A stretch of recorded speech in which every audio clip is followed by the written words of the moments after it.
Carolina Panthers fans have an insatiable thirst for Panthers news and opinions. Only one podcast roars ferociously. It's the C3 Panthers Podcast.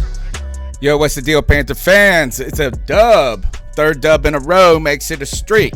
23-16, the Panthers go on the road and beat the Falcons for the first time in Atlanta since 2014. I think I saw that. They flashed that up on the screen. I know that Atlanta has won 8 out of the last 9, make it 8 out of the last 10, but the Panthers have won the first one since 2017. All those numbers swirling around in my head, and all I can say is, man, this Panthers team is just sound all around right now. They're playing well on defense. Mike Davis is a mean man who delivered the pink slip to Dan Quinn today, likely. And the Carolina Panthers continue to roll and get better from week to week. And the Falcons continue to suck. It's the C3 Panthers post-game show, and we want you to be a part of it. The number's 252-228-5098. My man Cody Lashley in the house. How you doing? Tony Dunn, what's going on, man? We're doing another post-game show, man. Panthers are surprising everybody. They're looking like a well-coached football team. They seem to have found that specific juice that's specific to them. They know how to operate the offense well. The defense is looking better and better. There's a lot to like, man. And as always, we're going to react with the best Panther fans in all of YouTube. Jeremy Clancy, Underground West, Mr. Froth, Tin Tizzy, Josh J. Dub Dubelli, what's going on with you, bro? Mike Vela, Joe Riolano, even Brandon Herbert. Hey, man, ain't nothing to it but to do it, Tony Dunn. Let's roll. Lots of fans in the chat room already excited about this. It's a Steve Berline jersey, by the way, just as a heads up. Throwback jersey. And CK's in the house. What's up, Cody? You know, doing good. Watching this game, and you can't help but smile when you see Mike Davis just truck over 17 guys every play that he gets the ball. Like, it'd be different if it was like one play a game, maybe two. Like he is doing what Marshawn Lynch did, but I feel like even more consistently, you know, against these defenders, man. He is incredibly strong with his runs. And, man, I'm sitting there watching, and I just can't help but laugh while he's running over these guys, just thinking, what do we have in this running back right now? Yeah, I just put up a clip of the video of him where he catches that little screen pass, and you go, oh, man, the guy is going to – it was right after DJ Moore made that great play and ran out of bounds. So he caught the ball, gets the first down, and then just goes directly out of bounds to preserve the clock we needed. And then Mike Davis gets the ball in the middle of the field, and you're like, man, we're going to have to call a timeout here. No, this mug trucks like 7 dudes and then still gets out of bounds. Like, it was crazy. He carried the load for this team. And honestly, let's just go ahead and say it. He carried the load today. Not that anybody else was bad or good or exceptional. Mike Davis was the most exceptional player on the field today, in my opinion. Greg, the Stat Daddy in the house, Man of Many Podcast, welcome back to the show. Thank you, sir. Always a good time to be here. And, you know, touching on what y'all were saying, the Mike Davis thing is definitely something we need to bring up tonight this afternoon, because, you know, I question the offensive line, and I question the not necessarily the talent of Christian McCaffrey, because I still think he's the most talented running back in the NFL, but how much better does this make our offensive line look that we have a no-name guy, Mike Davis, coming in and running the ball well and good protection with Teddy Bridgewater. It's a big issue to talk about tonight, so I'm ready to do it. Let's talk. Yeah, a lot of good things to say about this offensive line 2 weeks in a row. Russell Okung coming back, playing well. In fact, Russell Okung had a carry today. He carried Curtis Samuel one time for like 6 yards. And that was an awesome play as well. We want you to be a part of the longest running Panthers podcast. We're live on Tuesday nights. That's the long form podcast. But after the games, we're here, and you can be a part of the show by calling in at 252-228-5098. Go ahead and smack that thumbs up button. Smack it. Smack it like we smacked the damn Falcons around today, right? Smash it like Mike Davis smashed it down their throat today.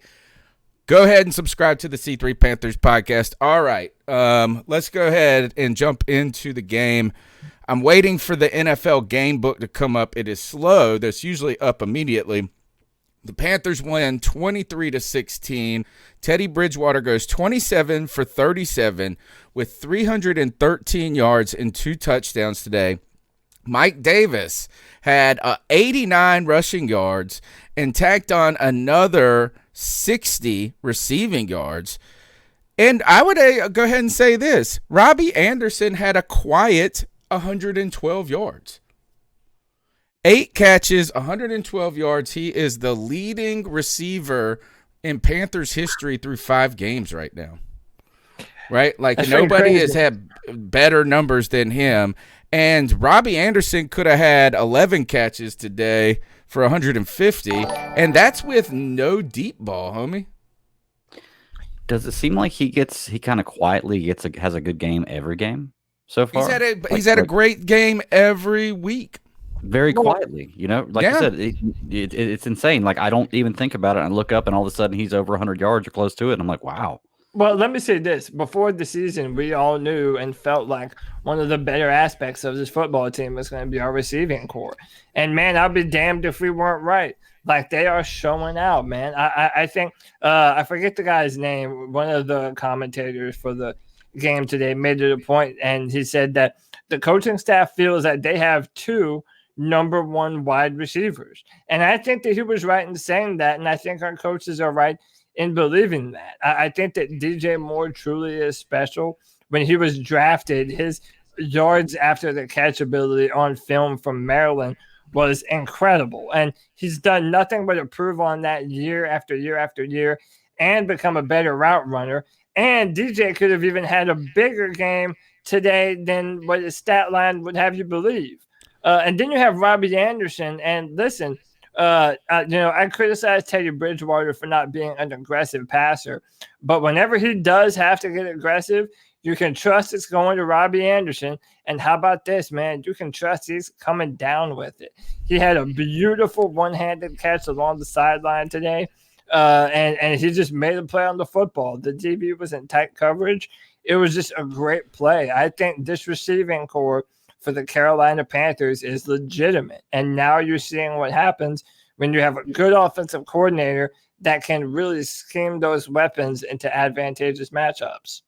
There are some strange parts about this game, right? This passing game with how dynamic we think it could be is that DJ Moore, even though he had 4 catches for 93 yards today, you know, he took that one to the house. It was like a 3-yard pass, and he took it to the house.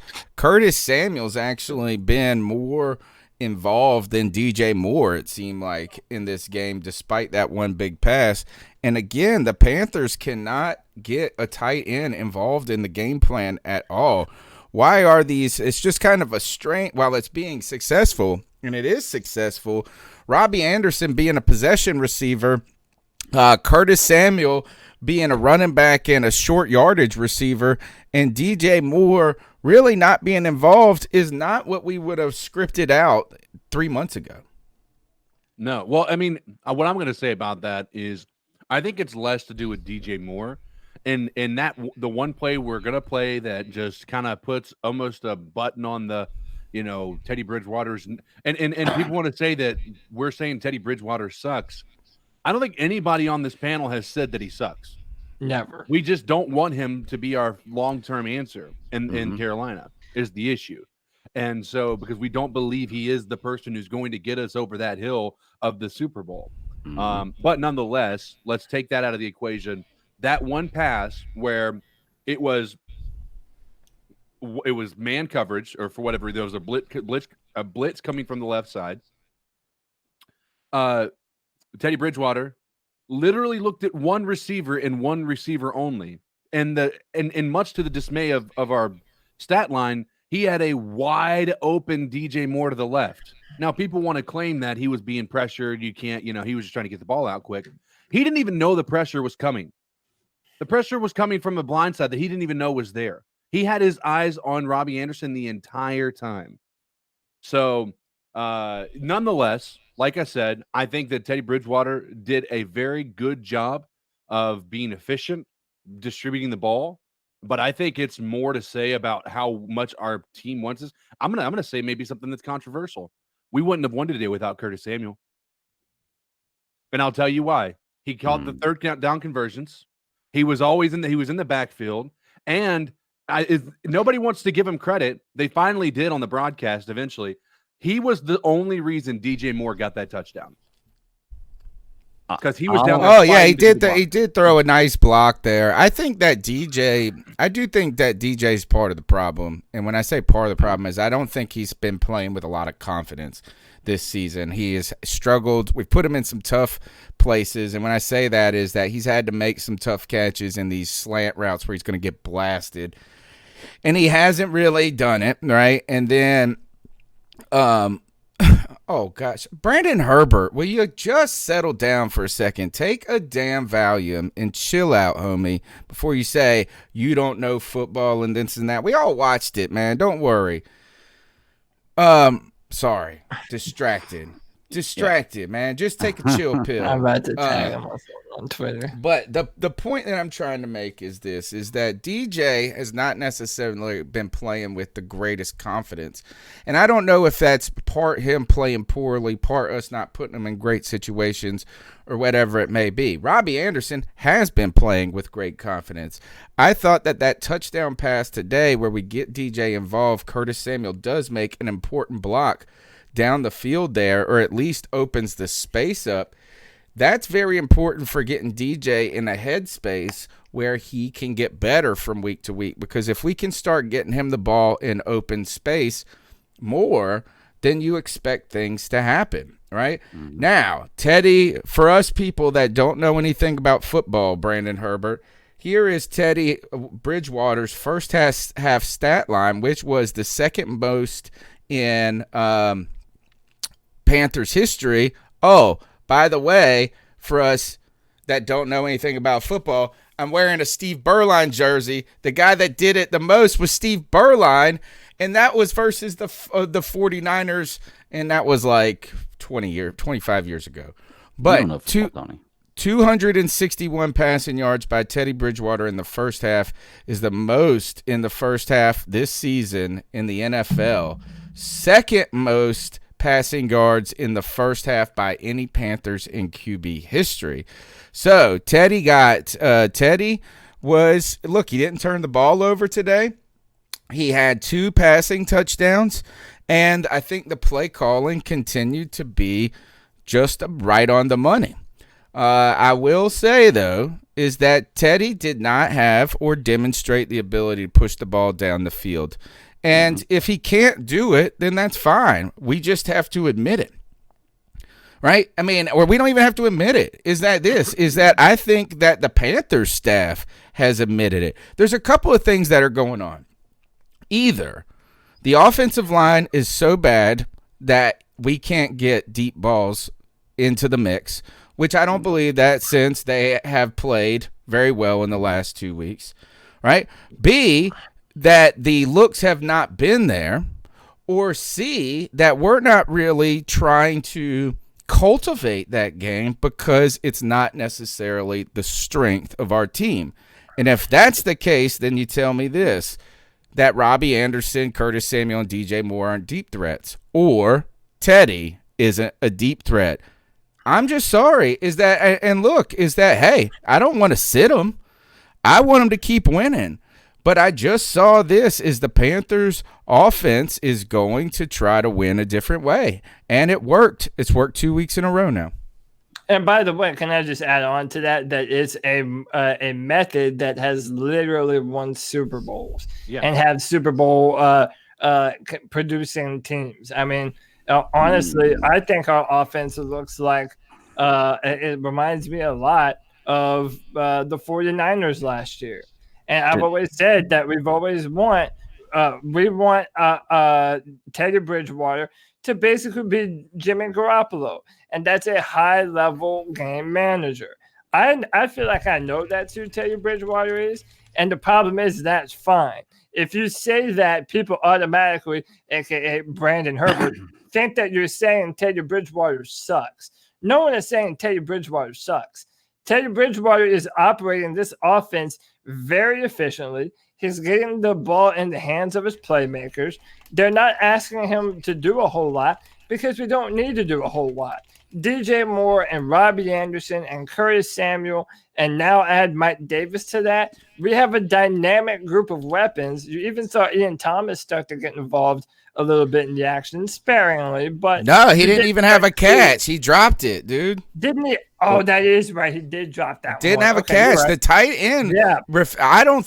I think again, as we look at these plays and the way they're being called, maybe it tells us a little bit about our personnel and what we think our strengths are. And right now, we don't think tight end is a strength. We don't think that Teddy Bridgewater going deep is the strength, but instead spreading them out, creating holes that way.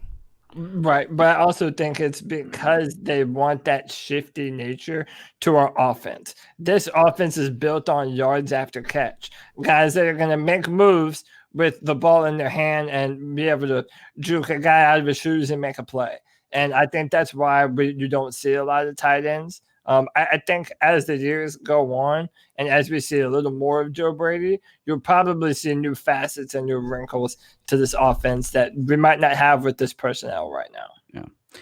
Well, to what you're saying right there, Cody, about this offense is made for yards after catch, doesn't that kind of demoralize the enormous amounts of yards we see from Teddy Bridgewater every week? I mean, granted, he's making the throws, but if you make a 10-yard pass and you get 90 yards out of it, is that really the quarterback throwing the ball earning 90 yards? Well, yeah, and honestly, that's why the stats do look good for Teddy. There aren't a whole bunch of force it plays where he's forcing it into tight windows or throwing it deep down the field. And yeah, that does count for yards for Teddy Bridgewater when DJ Moore takes it 57 yards and takes it to the house. And right. Again, like people hear that and they think, oh, these dudes hate Teddy Bridgewater. No, we're telling you what actually is, and we're telling you what our coaches know this team to be because they're calling plays that leads us to continue to believe these things, and it's working. It's just like whenever you have a rushing quarterback who rushes for 115 yards in a game, and everybody says, "Oh, well, he only threw for 150." Yeah, but he rushed for 115. So if you're going to give him the credit for the yards the receivers earned, why don't you give him the credit for the yards they ran? Yeah. And I want to say this. I want to say this whole Brandon Herbert argument in the chat room, parallel, should I say, between Tom Brady is a big turd argument, Brandon. First of all, you're comparing a 43-year-old quarterback to a 26-year-old quarterback. Second of all, Tom Brady didn't just happen to throw 23 touchdowns to Randy Moss in 2007, 11 more in 2008, and another 13 more in 2009, which for a combined, 3,800 yards to one receiver. Or whatever, like some crazy shit. He had 14. Come on, a long 74, long 46, long 62. Come on, man. Is that this? Is that it's not? Look, Teddy's game resembles an Alex Smith type game to me a little bit. Yes, absolutely. But that's what I mean. That's why I talk about it. I mean, Alex Smith is the nice kid you bring home to your parents, but do you end up marrying him? Like, I mean, actually, that's kind of who you do marriage. You just want to. That's who you're supposed to. But he's not. No, what I mean is something different. Anyway, but no, he's just like he gets the job done, but he doesn't ever get you there, right? Like you may marry him, but at the end of the day, you're going to end up divorced because he's not satisfying your needs, right? Well, yeah. And here's my honest opinion. I don't know if you guys agree or disagree, and I'm sure I'll get crap for this too. I think that the teams that we beat have also had a lot to do with it. But once we start, and you know what? I even like our chances against Chicago. Right now, we're about to win 4 in a row. I would have us favored against Chicago right now. I'm picking us to beat the Bears. My problem is we have to avoid getting into shootouts. Now, there's a good. That's the case. That is certainly the case, and we were able to do that today. Right, and that's why I'm saying it is hopeful. and one of the things I feel like we haven't touched on enough right now is I feel like the defense continues to play better in situational football. Like they'll bend and break a little bit, but for the most part, like the defense came up when plays needed to be had. And I feel like you're finally starting to see what Phil Snow's vision for this defense is. And it's just a fast, aggressive 4-3 that wants to stop the run and play a lot of It's zone. a 4-3 from like after the second half. It's like a 3-5-3 in the or whatever it is in the first quarter. Here, I got some comments about this. First, you're right on the money.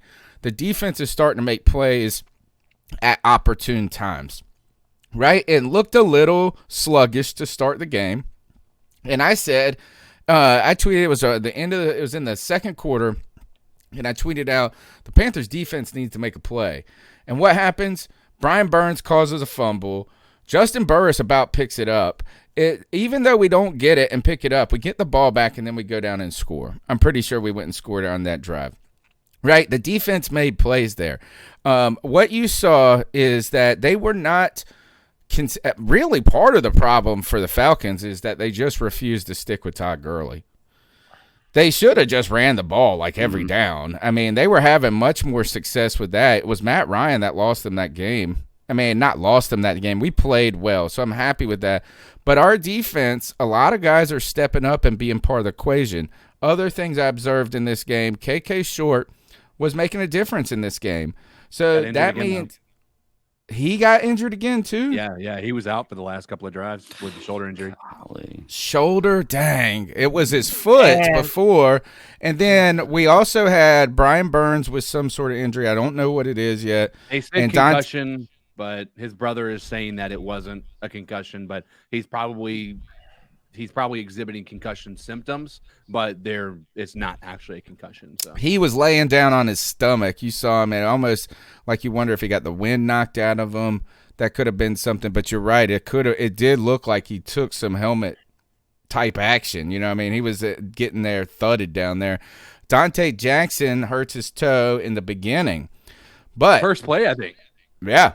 In fact, at what point, well, I was going to say, at what point do we start having this conversation about Dante Jackson? I feel like every single game that we play, and by the way, mind you, for 2 years, I've been one of the biggest Dante Jackson defenders on this podcast because I remember watching him at LSU thinking they just showed a ton of talent and potential.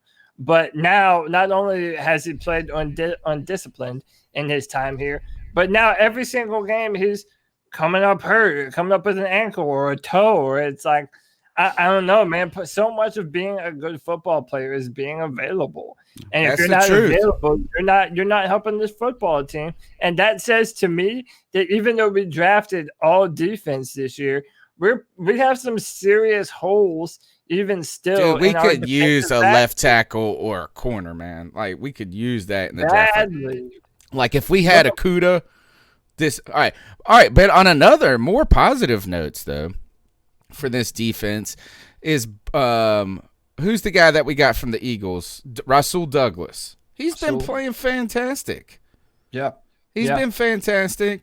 I think that the defensive line is improving from week to week. Again, another Derek Brown penalty. It's like, you know what? Is the first game that Dante Jackson plays the entire game will be the first game that Derek Brown doesn't get a penalty. Tim Ginger says we have Eli Apple. So basically that means we have nothing. We have nothing at all. We don't have a corner one. We don't have a corner two. And that, like what you're starting to notice is our defensive line is actually nasty, and we have a good rotation. Like we have guys that can sub in and sub out. We're getting nicked up though. We're really starting to get nicked up right now. I'll say this, and then I'll pass the mic and stop rambling. Even though it got hurt today, Brian Burns is my favorite player on this whole football team. Like whenever you watch that guy just attack the quarterback, like he's so good with his hands. He's so aware. He knows the little setups and moves. Like I feel like I'm actively watching him get better in real time, and it's just fun and it's exciting, and it sucks that he got hurt today because Brian Burns is just a G, man. I'm loving it. Yeah, there's some people that are definitely starting to earn my moving up the ranks as far as favorite Panthers players, and it's gonna be right up there at the top. It's gonna be Burns. It's gonna be Chin. Like, I mean, guys, I don't think what I like most about what I saw today was as bad as our linebackers are, which nobody can argue that, right? We could sit there, they were eating us alive across the middle. There were just people wide open. I mean, our linebacking core is not good.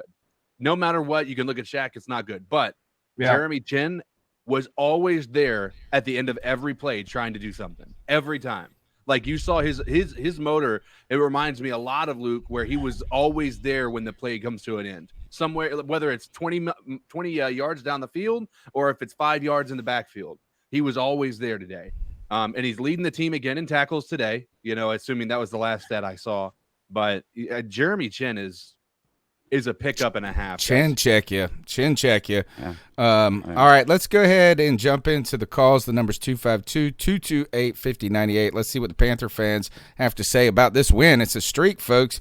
Get excited. So what are your thoughts on catcalling? Yeah, it's pretty you shouldn't do that to somebody. And how did that make you feel?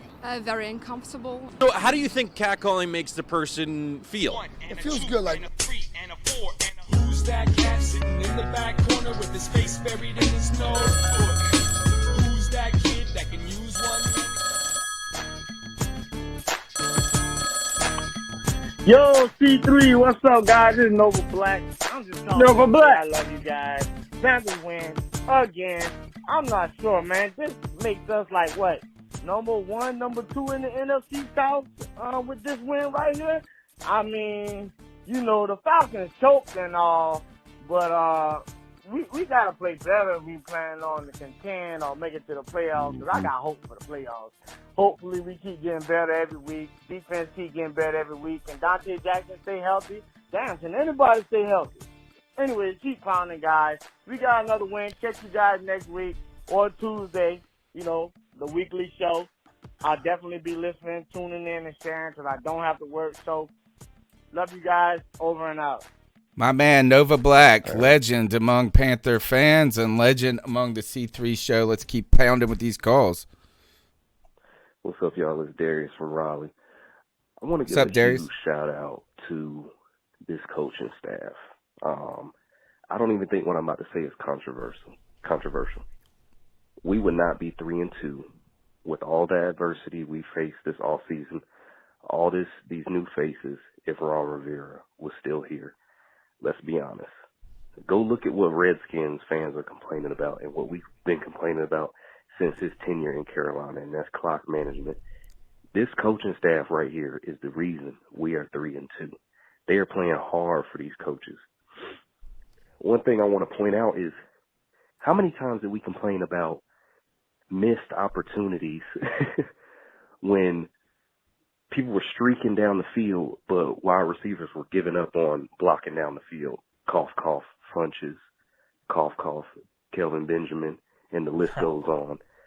It all comes down to coaching, guys, and all I see us is we're going up from here because I don't think any of us expected to be 3-2 with all these new faces. But like we say, let's just keep pounding. Yeah, I agree. As a lot of kudos to the coaching staff. I think you can see it on so many different levels too, right? Is that you can see it on the small things like where our receivers are blocking down real hard. And that seems to be something that has been prioritized. Maybe it's a little toughness aspect to the team. I'm not sure. We have not seen any real egregious game errors for this coaching staff. We have not seen, and what I think is most important, is that there's been times where it did not look like the Panthers prepared for the other team that well. And this was kind of Ron Rivera's style, and maybe it's an okay style. I don't know if it's right or wrong. I just don't think the coach gets you many wins this way. Is he was going to play the same game no matter what opponent he played. You know, It's like, this is the game we play, and this is how we're going to win, and they're going to have to beat us.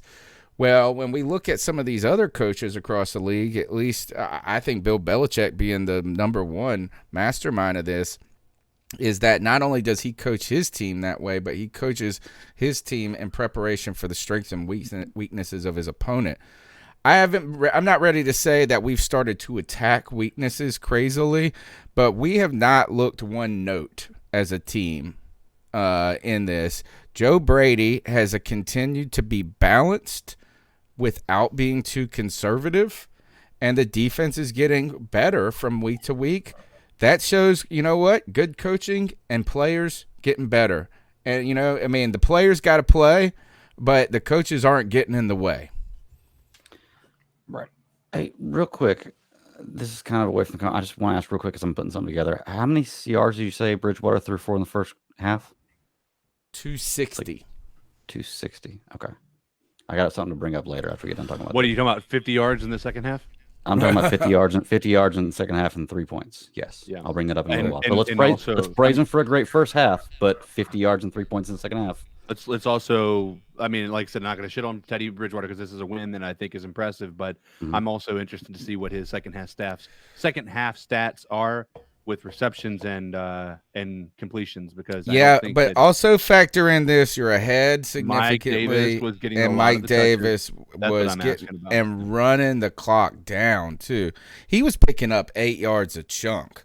So why go away from it? You know, I mean, is that just interesting. Numbers 252-228-5098. Hey guys, Joey again. And Dante. My God, like, can you please play one game in full? Like, if you know your toe's bad, stop coming into games. Like, dude, I know you're important, but that's why you shouldn't be coming into games you know you're gonna get hurt in. Let that turf toe recover, because honestly, it's getting annoying with Dante keeps getting hurt every game, and now Ridley's kicking our ass in the third quarter, about to be the fourth. Yeah. I mean, we'll hope for Atlanta to blow their lead when they get it, because that would be a new low for them, actually, which would be quite glorious for them to take the lead and blow the lead in the fourth quarter. Like, that would be glorious. But I mean, your greatest ability is availability, and right now Dante not being available kind of makes him look like he sucks.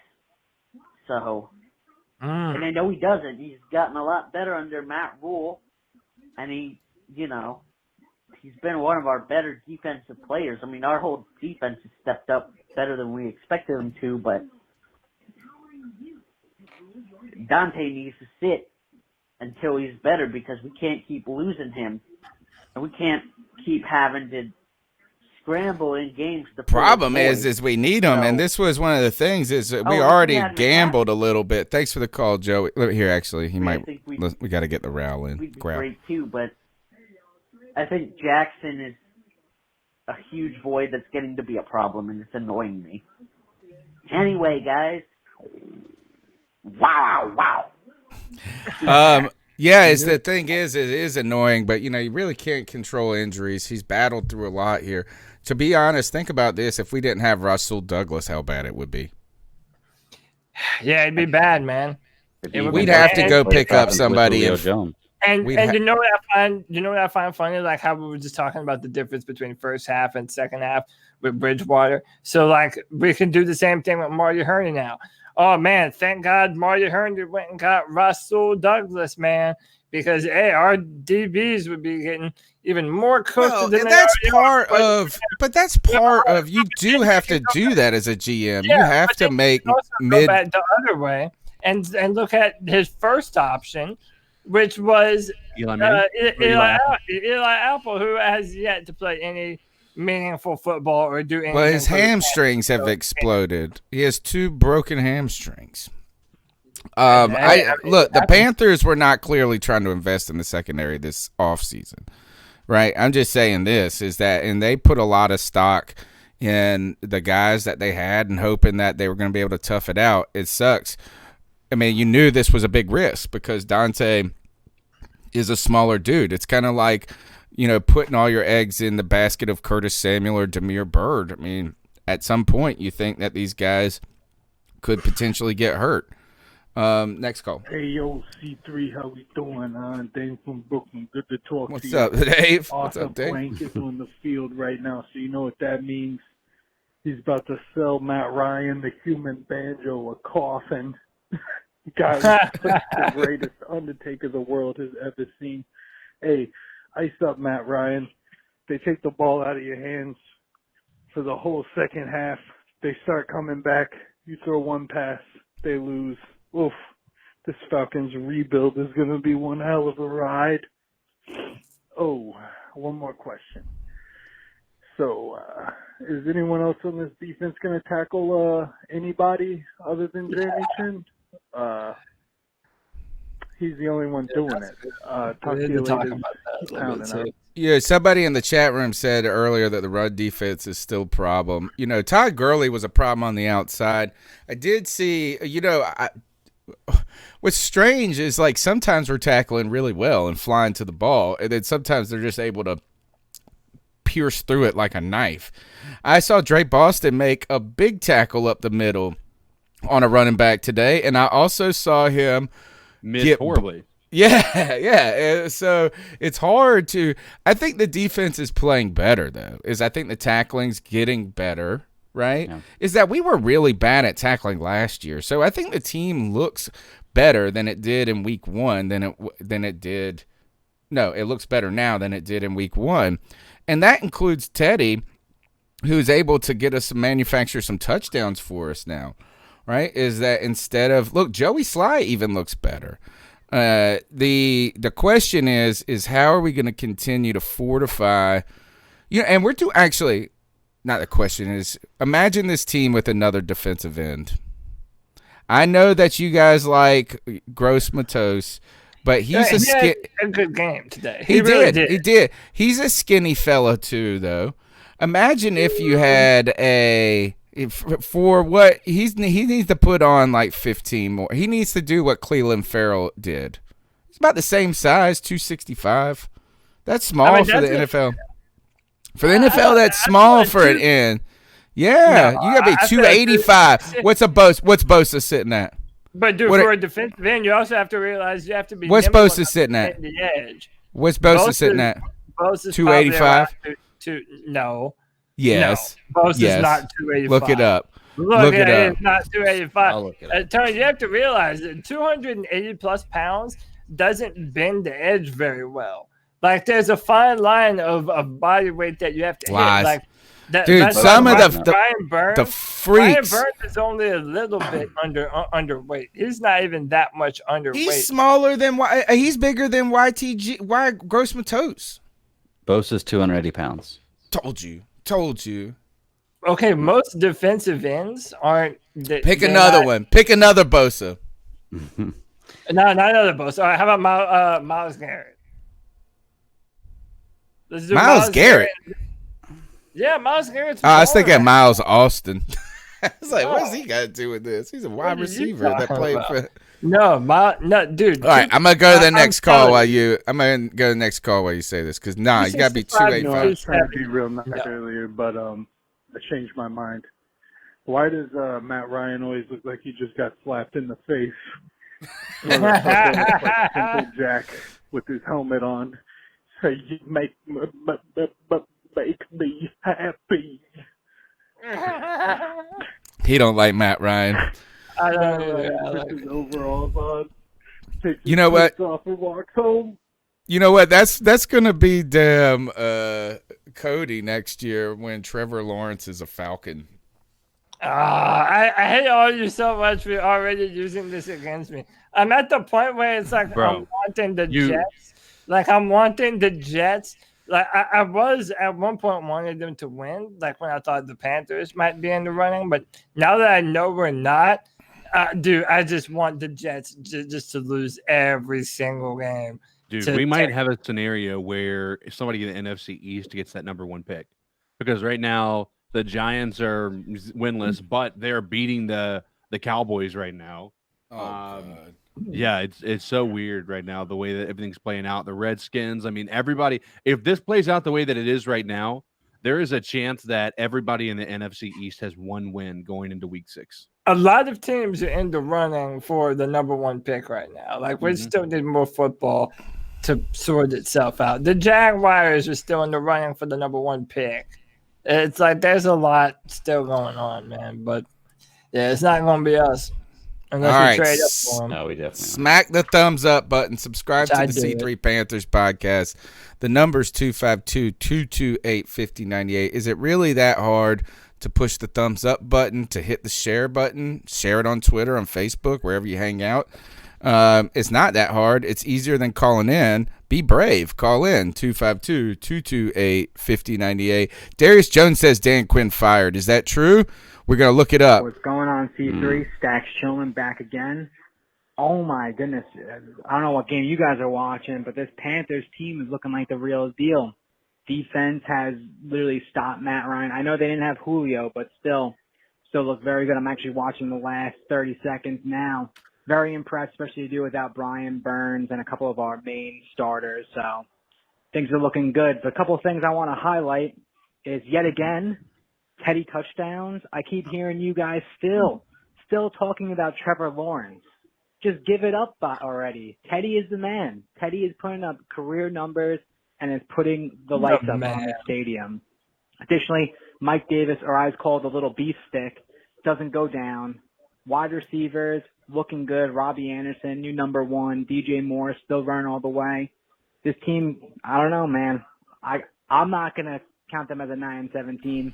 I'm gonna count them as a probably 10-6. But that's all I got for my message. Love the podcast. Just quit talking about next year. Let's focus on this year, baby. So Jeff Schultz is reporting the firing of Dan Quinn has been all but finalized. An announcement could come Monday or Tuesday, a source told The Athletic. The Falcons have started 0-5 for the first time since 1997, and Quinn is 14-23 since 2018. So, well, I'm going to say in per source Darius Jones, first of all. Darius breaking it to me, so I'm giving him my per source. And I also saw Don Shout out Darius. Don Kleeman says per at Jeff Schultz Atlanta, breaking Falcons are firing QB Dan Quinn. So it's just when will the official announcement come? I knew it was going to happen. I knew the Panthers were going to get this mug fired. In fact, if you would have hung out, I've been recording a bonus podcast each week with, a writer or a blogger or something from a podcaster from the other team. And I asked my man Aaron Freeman about this, when it was going to happen. He said it's going to happen against the Panthers, whether it's this week or week 8. Because that would be a Thursday night game and would be a good scenario for them to bring in an interim. All right, so back to this. Too hard on Teddy Bridgewater by the crew. And I don't. That's according to the calls right now. So I don't know how that's the case. Really, is that I don't know if have we said anything that's wrong?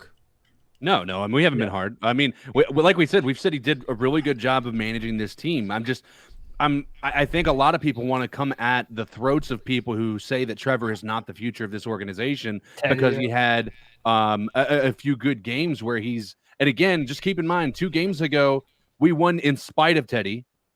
So can't even use that. Last week he had a good comeback game, and this week he started out the game good, but our offense is fighting, and that's what it is. So you can't sit here and vilify us for saying that Teddy Bridgewater is not the answer long term when he has shown a lot of shaky, decision making, as all quarterbacks do. But we've got to, like I said, we've got to see this consistently, and you've got to keep in mind too, guys. We have literally played the Chargers, and we beat a rookie quarterback. We've played the Cardinals, who is a second-year quarterback who is good, don't get me wrong, but they're still trying to find their identity as well. And we beat now the Falcons, who were winless coming into this. And the Falcons look putrid. Yeah. Let's just go ahead and say it. By the way, we heard that commentator say, "Oh, look, they came out here and playing hard for him in the second half." They looked defeated the entire time. They did, and I have a question that I want to. Matt Ryan looks defeated, and I don't even understand that. Usually, he's so dumb he doesn't even know they've lost yet, and he'll be throwing 90-yard bombs right at the end. And it's one of those things that whenever you're the type of quarterback like Matt Ryan, as you start to get older, he's never really had an excess of physical gifts. So when father time does start to creep in for him, it creeps in even doubly so. And I'm not saying that he's old, but he doesn't have that zip on his passes that I feel like he even had a few years ago. This is a full rebuilding Atlanta Falcons team. There are one of the things I'm thinking of is I think one of the hot coaching hires of this offseason is going to be Eric Bieniemy, who we've talked about before, and he's going to have his pick of seemingly a bunch of different options. That guy can just wait and go see who the number one pick is and attach himself to Trevor Lawrence for the next how many years and try and build around him, or you can go to Houston and Deshaun Watson.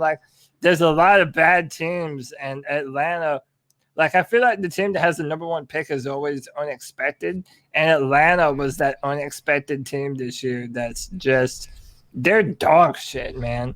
And I'm happy that they're dog shit, but man, I wish it wasn't this fucking. But they're so bad they can't help me cover the damn over, though, these assholes. And that's another thing. Last year they started 0-6 and they finished 7-9. So the season's not over yet. They may do that again this year. We never know. I hope we play him again before week 6. All right. Next call. Yo, I am not just starting to. Y'all don't know what the hell y'all are looking at, and y'all don't know football, and I'm tired of this. Y'all want something to say about We're talking to this good old Teddy Bridgewater isn't good old Cam Newton. Well, God damn it, he's not coming back. He's never coming back.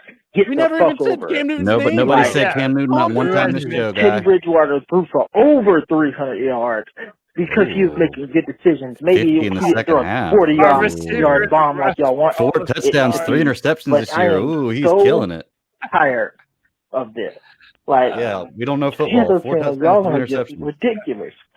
This man, he made one mistake, and I see people online. Oh, he did not see it wide open right there. Well, as soon as he snapped the ball, they were rushing him in his face. Yes, he saw it, Chris. I don't know what you are looking at, but like I said, y'all don't know what the hell y'all are talking about. And did he call into the wrong podcast? Y'all just really into now because y'all love Cam Newton so much. Because Teddy Bridgewater has been playing his ass off, and you can think whatever you want. You can look at the numbers. You can say, "Oh, he's just another Kyle Allen." I promise you, he's way better than Kyle Allen ever thought he could be. So stats don't show he's better than Kyle. I mean, it is what it is. We're winning, and that's all I care about. I agree. All right, I'm going to put the video up. This is commentary from a third party who has nothing to do with the Carolina Panthers. And by the way, pay attention to DJ Moore. An opportunity for Teddy Bridgewater. He doesn't read that there's going to be a blitz here, and nobody's covering DJ Moore. Safety on this side of the field. Nobody covering. Bridgewater never even looks in that direction. That's what I'm talking about. Yeah. He looked at one person in that entire interaction. And then somebody wanted to tell me on Twitter, his O-line was getting blown up. No, if you look there, DJ Moore was wide open before anybody broke containment. Yeah. And how dare they? Our offensive line is balling out of control right now, man. Dude, is it just me? Our offensive line? It's been the best it's been in a long time. Mm-hmm. Dude, I told you, Okung carried Curtis Samuel for 6 yards today. Bro, I loved that. I loved it. Yeah. And also on that play, he doesn't even look to the other side of the field. And that's what CK said earlier. He'll hone in on Robbie Anderson just like Kyle Allen did with DJ Moore. Well, he thought, I think with that's this. Where he goes with the ball. No, I don't think it's similar to like Kyle Allen does. I think in that play is that I think he thought he probably had an advantage with Robbie Anderson there from the snap. right? So, like, he thought he's trying to play ahead of the play some ways. And I do like Teddy for that, is that I feel like he knows where to go with the ball sometimes situationally. He's more cerebral. I'll say that. And I think every person on here is going to say Kyle Allen is definitely not nearly in the same category as Teddy Bridgewater, right? I mean, you're talking about an undrafted free agent and a number one or a first round draft pick at one point in their careers, right? You're talking about, two separate. I think what we're talking about is what we're getting from Kyle Allen right now, like last year at this same time, is reminiscent of what we recall seeing out of Teddy Bridgewater this year. I also just would say this. We'll watch this play one more time and watch where the ball lands. Yes, there's pressure, but I think that this is where you see 15 yards shy. The arm talent isn't there, so it makes some of these plays harder. We'll look at it one more time. Again, it's not about him being good or bad. It's just about what are his strengths, weaknesses, and limitations. As Brock Heward shows here, golden opportunity for Teddy Bridgewater. He doesn't read that there's going to be a blitz here, and nobody's covering DJ Moore. See, I think he thinks he has a favorable matchup, and he does. The problem is you're just going to have to get the ball there. Never even looks in that direction. Yeah, but that's why. But again, this is why we're talking about. That's a hard throw to make, and I think it highlights what some of the things you're saying. That's what you've been saying. So you're talking about going through your progressions, even in the face of pressure. That's what you have to do as quarterback. Like, but whenever he thought he had at one, though, and he did. Okay, but listen, it doesn't matter though. If you have another option that equals 6 points, you made the wrong decision. Like, that's how that rule doesn't change if it's Cam Newton, Teddy Bridgewater, Patrick Mahomes. That doesn't change for anyone. And again, Teddy Bridgewater played well today, but so did our incredible offensive weapons who are yards after the catch guys and know how to do this shit. And now they have a good offensive coordinator scheming them up. But on plays like that, if you're not reading the field correctly, then you're going to have missed opportunities. And that's literally what we've been running away from since Ron Rivera was fired, this missed opportunity BS. If we have opportunities to put points on the board and build up the lead even higher, we should do that every single time. And Teddy has to be able to do that. And can I just say too, these people who are talking about Teddy Bridgewater playing elite and being the business, telling us we don't know football. Look, man, don't say that. Okay, Teddy Bridgewater is doing okay. He is not playing fantastic. Once again, I will argue he's playing the exact same as Kyle Allen did last year. Let's see how the stats roll out at the end of the year. But a guy who has a 50% touchdown, red zone touchdown percentage or ratio is 27th in the NFL, in front of teams like Indianapolis, Denver, Cincinnati, the Jets, and the Giants. Seriously, that's not that great. A guy who has 6 touchdowns through 4 games and 3 interceptions is not that great. Let's stop acting like a bunch of yards after catch is Teddy Bridgewater being an elite quarterback. He's a good, serviceable quarterback. And if you think he's elite, then you don't know football. How about this? Let's go ahead and I'll pose the question to the chat room then. Is Teddy a top 10 quarterback in this league? No. Hell no. What's going on, C3? Stacks Chillman back at it again. Just wanted to highlight how good our offensive line is. That they're, I think, the most underrated offensive line in the NFL. And Teddy stayed clean today. So, I don't know. Just saying. Again, stop talking about next year. Let's focus on this year. 3-2, baby. Go Panthers. Keep pounding. Yeah, man. Thanks for the call. Yeah, man. It's Jeremy from Swansboro.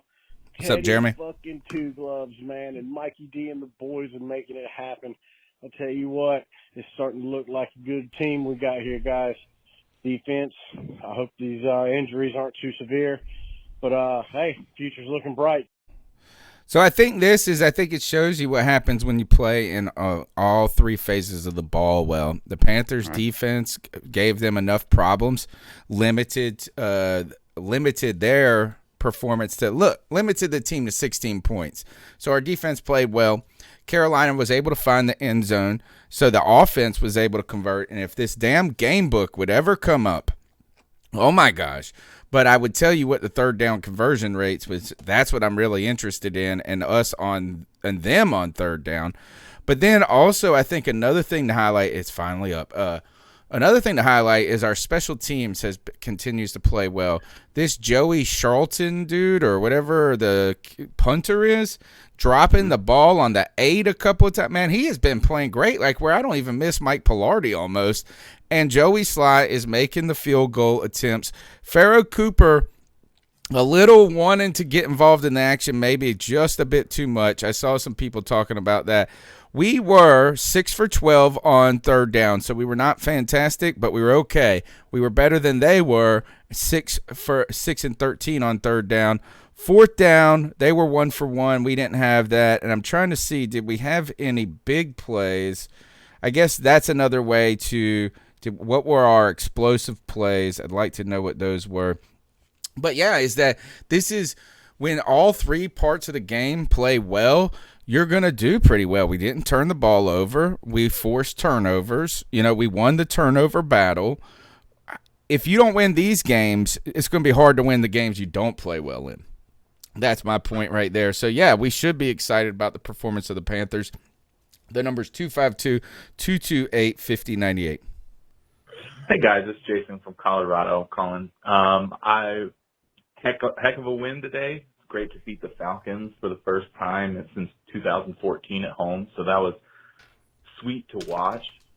In regards to what y'all were talking about on the show on Tuesday, I got to say, I disagree with what Cody was saying. You don't trade up to draft anybody, even if it's your all-star quarterback, because there's been way too many stories of teams doing that and it falling through.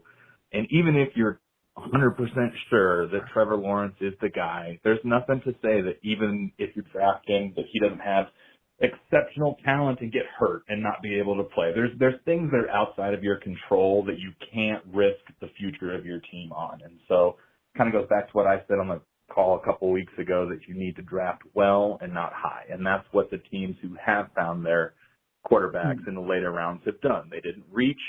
Sometimes they'll trade up, to take a pick in the end of the second round instead of at the middle of the third round and things like that. I don't have a problem with that, but when you're trading up into the top 5, you're going to have to pay a king's ransom, and that sets you behind no matter what, because you can't use that capital to build your team. But moving on to this week, I think that, our secondary didn't play as well as it could have. Chin continues to be a stud, but he needs to teach Trey how to tackle. And Justin Burris was just clowning out there. I mean, I was ready to just cut him before he made the interception in the end zone. But, I mean, he cut toward the line of scrimmage when Calvin Ridley had that catch on third and 25 and totally blew his coverage. And then he botched the fumble recovery and didn't use his fundamentals. I mean, Pop Warner teaches you fall on the ball to recover it. And, but, he did redeem himself with the interception in the back of the end zone that really did set the tone for us for the rest of the game. I don't think the announcers know anything about the Panthers. Everything that I was hearing them say, oh, well, Matt Rhule's a really good defensive coach, and I don't know, just a lot of things that came up. It seemed like they were just talking about the same points that other people were because they didn't feel like doing any research. They hadn't watched any games. You could tell by their commentary that they were completely in the dark.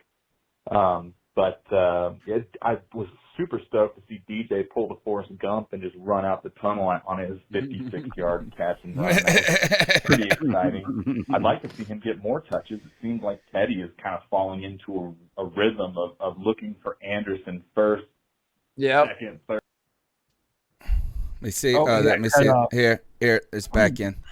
And just to wrap up, it's great to watch our offensive line playing so well. It seems like we haven't really replaced a whole lot of people, but they're playing to a much higher level. They're adding yards to runs. Okung carried Curtis on one of his runs an extra 5 or 6 yards just by grabbing him and pushing him forward. And that's the kind of stuff that we're talking about as a team playing for each other. And it really speaks to the culture that Matt Rhule's building in Carolina, and it's really encouraging to see that. But anyway, I don't have as much to say this week, so keep pounding, and love the show. Keep doing what. You know, we surprisingly lost the penalty battle in this. Can you believe that? We only had one penalty, too. Wow. And that was the delay of game? Impressive. No, it was a false start by it was on offense? Yeah. Or we lost. So we had more than that because we had. Wait, never mind. I'm reading this wrong. I'm reading this wrong. Sorry, I'm reading first downs by penalty. We have one first down by penalty. Excuse me. Penalties. We have 4 for 25. They were 3 for 40. So the 4 for 25. One of those was a delay of game intentional. Two of them were encroachment by Brown, and then the fourth one would have been. He had 2 encroachments today. Yeah. Oh God. What else was the other one? I think it was like an illegal contact downfield or something, I think. Run DMC Lovato says, great call with the Forrest Gump. He's excited about that. Yeah. That's Jason from Colorado. And then we see Panthers 2020. How is Matos? We don't know. I don't think we got an update on him yet. Yeah, it did. I don't think it looks serious. It looked like an ankle, maybe. Yeah. But I want to talk about him because I feel like he's not being given enough credit. I feel like I have seen him come around the edge fast. Like he is getting better, and I feel he like runs a stunt real well. He what? Is they call it a stunt, where you kind of come in through? Yeah. You kind of fake like you're going to the city, then come back to the beard. He does good at that, but I feel he also has done a really good job setting a physical edge and coming around the edge on third and passing downs. Yeah. And again, Tony and I disagree on this. It's like, well, you can draft a defensive end, but they're not going to really be good for. Like, dude, that's all situational. If you get a good, talented player, they can come and make really meaningful impacts sooner than later. And I think, again, like our timetables have been a little bit skewed because of one, starting the NFL season under this COVID BS, then having to think about a brand new coach, defensive coordinator, learning the system. Like there are a lot of things that we're just now starting to see gel, and you see why these guys were drafted, and specifically Gross Matos. Like I feel him and Brian Burns will be a very exciting pass rushing tandem for a long time to come. And I think Gross Matos is really good. I want to at least bring up the Burris discussion. I'm gonna defend him in the same time I'm gonna criticize him. First and foremost, I agree with the diving if he was around a lot of other players. That is 100%. But when the ball is 20 yards in the backfield, I know. Score. That's a score. I know. So here's the thing. I 100% agree with his decision to try to scoop and score. I will criticize him on his execution. Because that's where you gotta scoop before you can score. That's what I'm talking about. I mean, so there were a lot of people trying to sit there and say Burris should have done this. If he had Brian Burns wouldn't have gotten hurt. We don't know all of we can sit here and play future, fortune teller all day, every day. But he made the right decision, right? He made the right decision, and that was to try to scoop and score. He just did not execute it the right way. Now, come back to where he did redeem himself. With that nice interception in the end zone. So I'm not going to say it's a wash because one did the play directly after result in Brian Burns being removed from the game.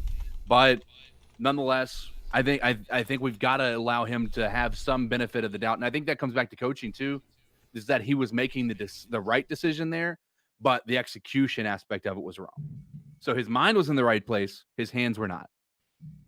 Yeah, I think, and the fact is that it set him back so far. That it does suck. You want to get it, grab the damn football, but you hate to just. He was in a position to pick it up and run. Yeah, it wasn't like he was trying to pick it up and he was flailing around on the ground and stuff like this and trying to get up. He was in the position to walk it right into the house, which we needed. And with the Burris thing, I don't know. I guess is that I'm going to trust what you guys are saying is that I haven't seen him make a great impact outside of that interception. But I don't know. As the coaching staff's talked pretty well about him, How do you guys feel like is that he hasn't been a liability necessarily for us? Do you guys think he is? A lot of people are shitting on him in the chat room. Justin Burris? Yeah. Well, I mean, again, it's one of those names. I remember Panthers guy at FSU kept on saying that name over the course of the offseason. And it's just like, it's another name who's playing in a position he shouldn't be playing in. Like Justin Burris is whatever. He shouldn't be a starter on any football team anywhere. So he's like kind of just doing whatever he can. Like we have a real problem with our defensive backfield right now. Yeah, I mean, and Troy Pride Jr. is going to have to grow up real quick, it seems like, at this point with everybody else getting nicked up. Yeah. I mean, we've also got another rookie, again. Stanley. Yeah, he's been hurt too. Yeah. And we did have some guy that we picked up from the Jets and then dropped immediately from the practice squad. Anyway. It was the end of the third quarter, and thankfully we fixed that because, you know, where I'm used to under Rivera, you know, if that would have started happening, that would have lost us the game because Rivera wouldn't have made any adjustments. But anyway, I have a question, okay? And I know this might get y'all started, and this is a post-game and we're in the season, so it's not like there's a lack of things to talk about. But anyway, do you think that losing Christian McCaffrey has like forced us to get more creative? Because like there was, I mean, it would have been beneficial to figure out how to do this and figure out how to use everybody as we have. But when you have someone like McCaffrey, I don't think the reward outweighs the risk of doing that, because if we did that and then we kept losing the games, we'd be like, we have McCaffrey on this team, why aren't we using him? Like we did that other day. But now that he's gone and we don't have McCaffrey and now we're forced to win other ways, you think that's been good for us?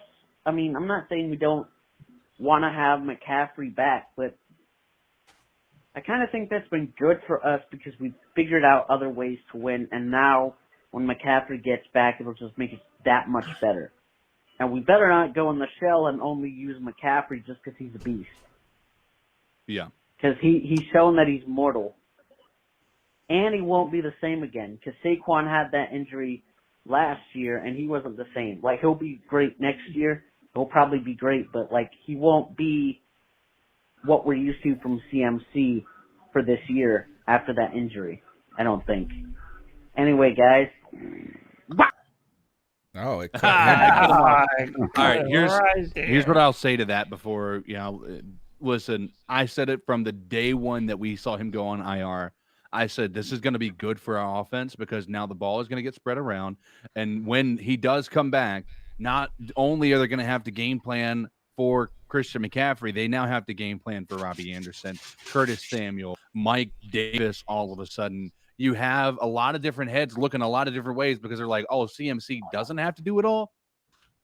All right, well, I guess we're going to not stack the box. See, I got to kind of somewhat disagree with what's going on here because I'm looking at Mike Davis for the last two games, and he's rushed the ball 16 times the last two games.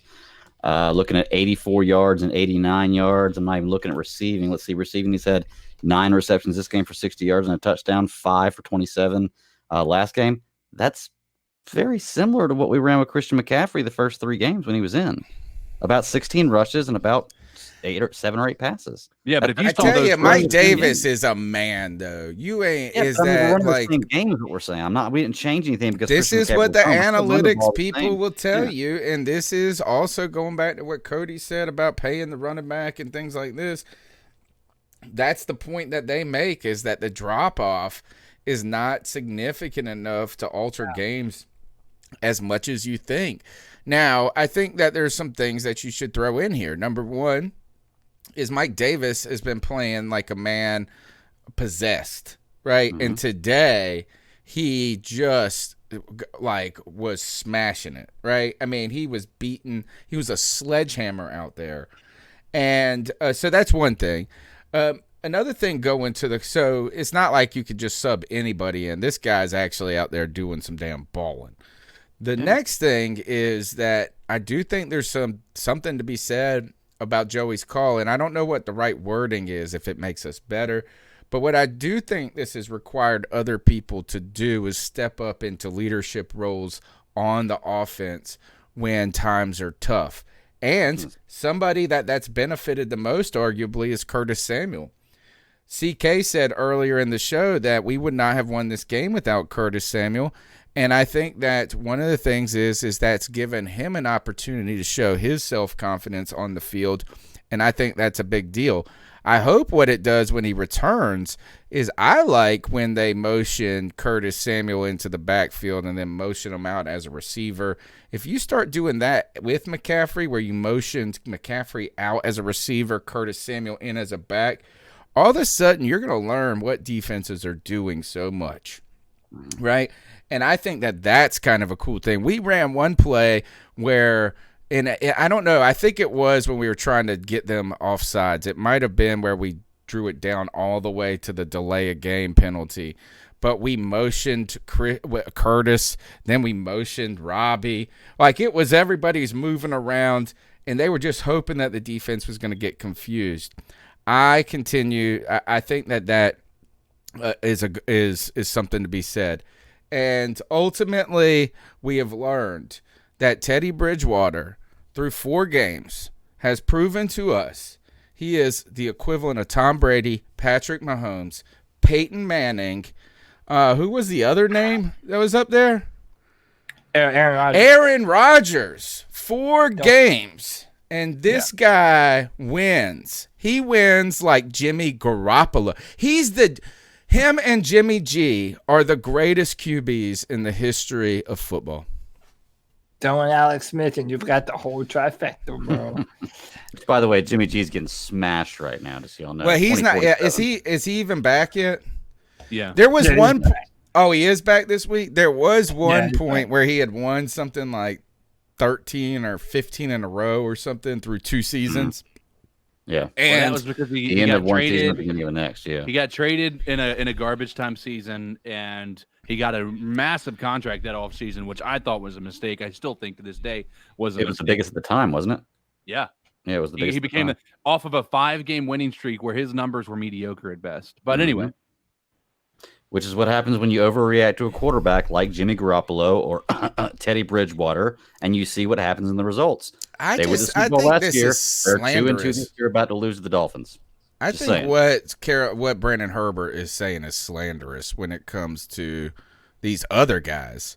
Like, I'm not even. You're saying we're insulting Teddy Bridgewater. I feel like you're insulting Tom Brady, Aaron Rodgers, and Patrick Mahomes here. I agree. Yeah, but we're also only arguing against Brandon Herbert's crazy logic right now. Right. But no one else agrees with it's like he only took Peyton Manning's career stats when after his neck was broken, and Tom Brady after he turned 40. Yeah, the guy telling us that we don't know football is the one. The next thing he's going to tell me is that Joe Flacco was the best deep ball thrower in the history of football. I've never seen that guy hit a deep ball since the Super Bowl. Not one time. Joe Flacco had a cannon, bro. A cannon. In one season. God, he had a cannon for throwing it into the first row of the stands. Yeah. Oh, it was so off all the time. All right, the number's 252. 228-5098. What's left to talk about, man? There's still some things to uncover in this game. You tell us what it is. We'll talk about it. Special teams. What's up, C3? It's Run DMC Lovato again. I'm going to fucking say it. Ron Rivera he's a fucking trash coach, okay? I love Ron Rivera. He's a good man, good-hearted man. I hope he gets over his cancer, but he was a fucking shit coach. He got carried by fucking Cam Newton. I honestly believe if we would have had Matt Rhule, don't even say, oh, it's only 5 games, Matt Rhule. No, if we would have had fucking Matt Rhule at the start of Cam Newton's career, we would have won maybe multiple fucking Super Bowls. This dude doesn't have development players. That's all. Ron Rivera never fucking did that. The coaching staff we had now, Cam. He never gave trust in anybody besides his veterans. All Ron Rivera was good for was knowing how to call plays for a defense. He had nothing to offer for the offense. He never helped Cam Newton. I never gave him any fucking weapons. Look how great Teddy Bridgewater is playing under Matt Rhule. He's playing. Imagine how great Cam would be. With Ron Rivera. That's insane. Okay, Matt Rhule. How dare you, coach, Tony? Okay, we're gonna win a fucking Super Bowl. I had to say it. Look, no, it's not. There's I know Baltimore people say, now. "Oh, you're exaggerating." No, we're gonna win a fucking Super Bowl with this coach. This coach is gonna be our longtime Mike Tomlin, our longtime Pete Carroll, our longtime Sean Payton type of damn coach. This coaching staff is amazing. I'm so happy. I was super hyped whenever we hired Matt Rhule. I really wanted him over every other coach, and I really thought we had no shot to get him because I thought the Giants were going to snag him. But I am extremely excited for Matt Rhule, and I'm kind of depressed that we didn't have him earlier when we had Cam Newton in his prime. But who knows, man? Ooh, what do you guys think about that? Do you guys think if we had Matt Rhule, say in 2015, you think we would have won the Super Bowl then? Because I guarantee you, we could have put someone else to guard Von Miller. I'm not going to make a point. I just want to say something before you respond. Yeah. Chat, get ready. He's a horrible coach. I think we're about to have conflict in the actual C3 Panthers podcast. That's all I got to say. All right. Hey, look, you can say what you want to about Ron Rivera and the Cam Newton thing, and I'm not saying Ron Rivera is the best coach ever, but Ron Rivera was with us for what, 8 years? What took us to 1 Super Bowl, 3 playoff appearances, won the NFC South 3 times, Coach of the Year twice. 3 playoff. 3, okay. Coach no, we got only 3. We have 4. We definitely have 4. 2017. Coach of the Year 2 times, led the team to a 15-1 season, the second best record ever in the NFL. I mean, say what you want to about Ron Rivera. He did have some good years and he did some good things for us. I don't believe if you put Matt Rhule in here in Ron Rivera's place that it's going to be any different. You know why? Because we're going to end up the exact same way this year that we have for the last few years with an injured Cam Newton.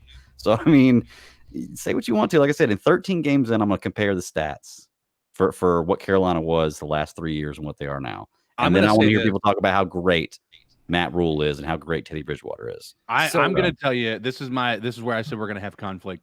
I think our team right now is playing at a high level. Think about this right now. There have been some small rookie mistakes. Don't get me wrong, with Derek Brown getting the encroachment a few times. Mm-hmm. But if you look at number one, with such a young team, you would expect penalties to be pretty high. We've been pretty low in penalties. They've been doing well. Mm-hmm. And every week, if there's something that was a weakness, and if you took our oldest player out of the equation, Tahir Whitehead, we would be no penalties. No. Yeah, it feels that way, right? But nonetheless, I mean, if you look at this team, I mean, they are coached like all the complaints we talked about with Ron Rivera, time management, wanting to favor the older guys, wanting to, or just being either too conservative or, wanting to make it seem like he is this riverboat Ron when he did that for maybe one season and then went right back to the same Ron Rivera that we all knew and loved, right? Which is never going for it on 4th down, even if it's 4th and 1 with one of the most, short yardage threats in the NFL and Cam Newton. All of these things, like that's what you got with Ron Rivera. You're not getting that with Matt Rhule, right? You've got great time management. I think we had one game this year where we felt like maybe there was a complaint to in the half or something like that with it. But other than that, these guys are being very smart with the ball. They're not committing a lot of penalties, and the young guys are getting an opportunity. And you don't get that, with Ron Rivera. And now you're seeing Chin come out. Chin wouldn't have got a shot on this team. If Ron Rivera was here, Chin would not have gotten an opportunity to play. It would have been somebody else who's been playing for 5 years. Colin Jones. Yeah. Who's with the Redskins. I'm on CK's side with this, and I also feel like a lot of what the caller said has proven to be true. And to all of the things that Greg said in rebut, I mean, I say all the things that I was shouting when I was screaming for Ron Rivera to be fired. It never had back-to-back winning seasons. Those times that we did make it to the playoff, one year was when we were 7-8-1, and the NFC South was a dumpster fire. And then those other years were kind of sparsed out between one another. Situational football was a problem, and I think the reason why we even have this call is because of what's happening with Dwayne Haskins, and Dwayne being a young, talented quarterback. He's not talented. That's a lie. That's a lie. He's not talented. He's awful. He's awful, bro. Nah, he fumbles at everything. No, he's awful. He's awful. Go watch their games. Here's the situation. You got to go watch their games then. Here's the situation. You got to watch him. He sucks. He sucks, man. Does what's his name up in New York suck? Like, does everybody just suck after being good players? Like Daniel Jones? People. No, the Sam Darnold. Like, everybody was saying he was a really good quarterback. Well, we actually have no idea if he's never been good. So yeah, he does suck. He hasn't been good. But in the NFL, it's proportionate on who drafts you. A lot of these organizations are dumpster fires. Okay, some of it, but look, you can't really put Dwayne Haskins to Ron Rivera. That's not a good argument. Yes. No, it's not. Yes. By the way, he didn't even finish the game. He didn't even finish the game because he got hurt. Alex Smith. He got hurt. Right, but he's always Dwayne Haskins is sorry, bro. Sorry, I cannot get on the Dwayne. He is awful. I don't. Yes, he is. Yes, he is. He is terrible. Just because you look better in a football uniform does not make you good at football. He's bad.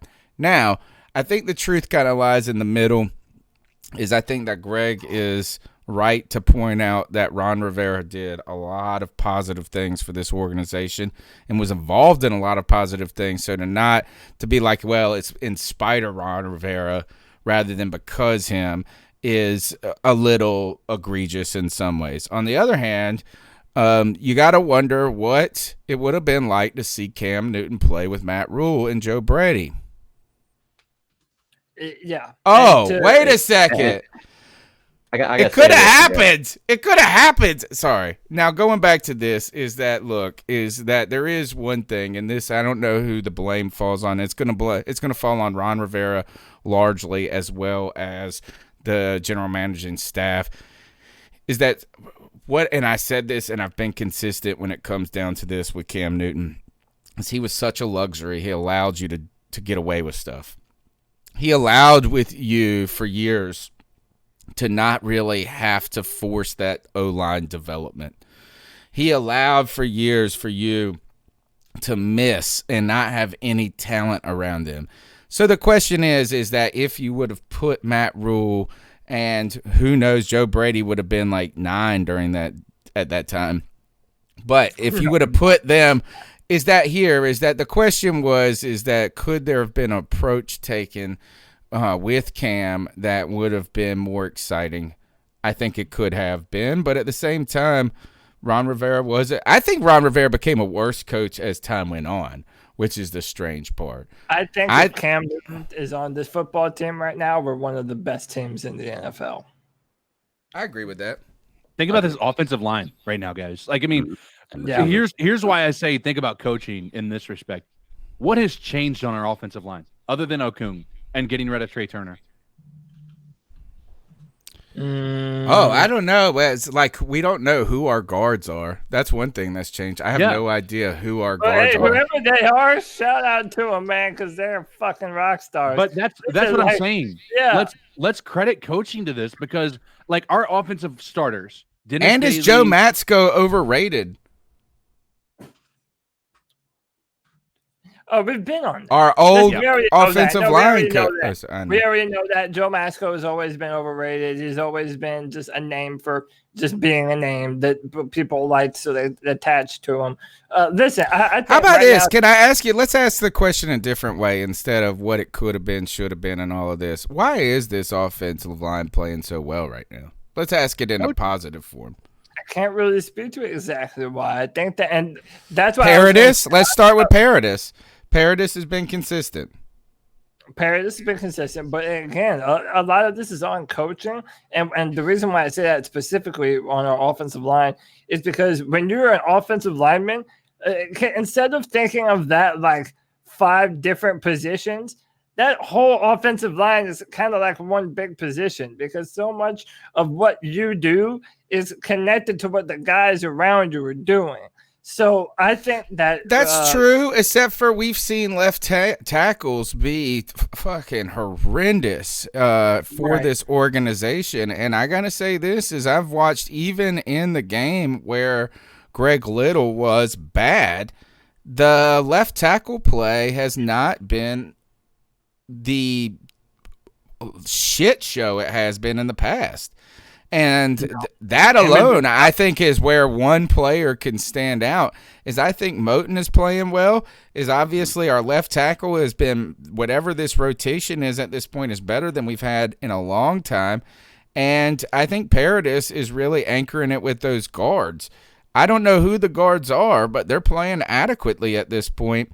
Are we playing the best teams? I'm not sure. Grady Jarrett, though, is nothing to fool with, and he had one big play today, and that was it.